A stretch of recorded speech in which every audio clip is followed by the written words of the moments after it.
Hello everyone. If you haven't already heard, Zack Snyder is pairing up with Netflix to deliver a new science fiction film called Rebel Moon. Since there is no official trailer for the film, this video is going to explain everything we know about the space opera film taking place on a distant moon. Snyder is bringing us an entirely new universe with a narrative that is told in two parts, much like Denis Villeneuve is doing with his recent Dune films. The second film is not just already announced, but actually already filmed with the editing in process. So let's jump right into it.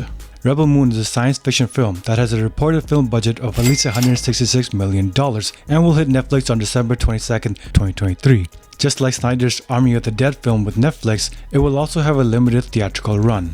Now, let's talk about the story. Rebel Moon is an action-packed narrative set on a peaceful farming colony located in a distant corner of the galaxy. We see this in a sneak peek as multiple spaceships land in a small mountainside farming village. The moon is named Velt, which has become prosperous due to its rich soil and farming capabilities. But trouble strikes when the ruthless Imperium, led by the main antagonist, Regent Belisarius, launches an attack on the colony. It's up to a young woman named Cora to gather warriors from neighboring planets that have their personal reasons to hate the Imperium and defend against the onslaught. Netflix recently unveiled a stunning poster for Rebel Moon, which gives us a glimpse into the film's tone and setting.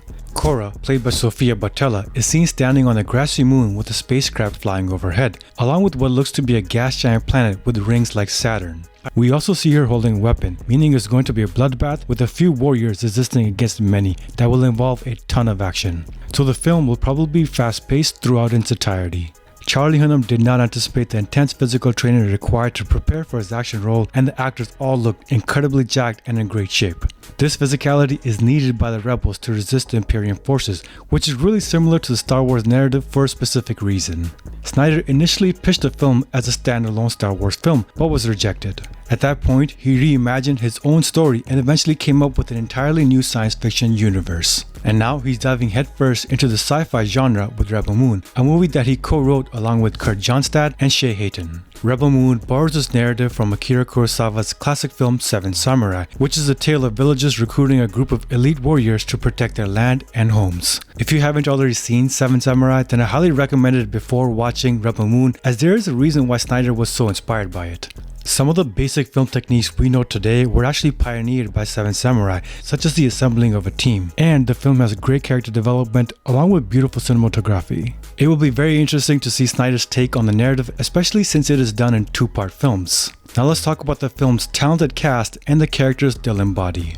Sofia Boutella will play Cora, who is a former member of the Imperium that knows firsthand what happens to the people affected by the Imperium's exploitation. Charlie Hunnam will be playing the character of Kai, a mercenary starship pilot hired by Cora. Djimon Hounsou will portray a wounded old warrior named General TITUS.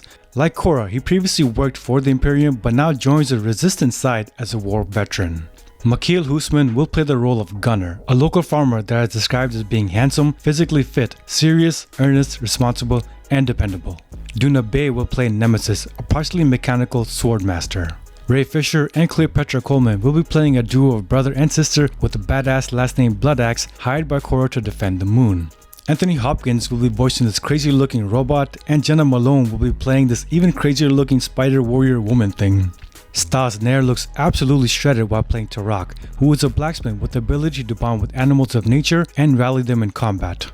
Ed Skrein will be playing Admiral Atticus Noble, Belisarius' right-hand man and a high-ranking enforcer of the Mother World. Frafi will be playing Regent Belisarius, who is a tyrannical ruler of the Imperium and the head honcho trying to conquer the moon. Rebel Moon's story takes place in a distant galaxy, hinting at a vast and interplanetary tale that will feature new species and languages. Cora and her allies could be the last hope against Belisarius' conquest, defending their stronghold against his relentless forces. Snyder has assembled a talented team to bring his vision to life. He is joined by several collaborators from his previous projects, including cinematographer Fabian Wagner, production design Patrick Tatopoulos, and composer Tom Hockenberg, who is known for some amazing scores. As for the production itself, Rebel Moon has been described as a massive undertaking. The film combines practical sets with cutting-edge visual effects to create a rich and expansive world. Snyder's attention to detail and his knack for creating visually striking scenes are sure to be on full display. From the costumes to the spacecraft designs, every aspect of the film seems meticulously crafted. With the December 2023 release date, we still have a little over 6 months to go until Rebel Moon hits our screens. But based on what we've seen so far, Snyder's ambitious sci-fi adventure promises to be a thrilling and epic journey, filled with intense action, memorable characters, and stunning visuals. That's all the information we have on this film for now. Stay tuned for more updates on Rebel Moon as we get closer to its release. That's it for this video, and thank you for watching.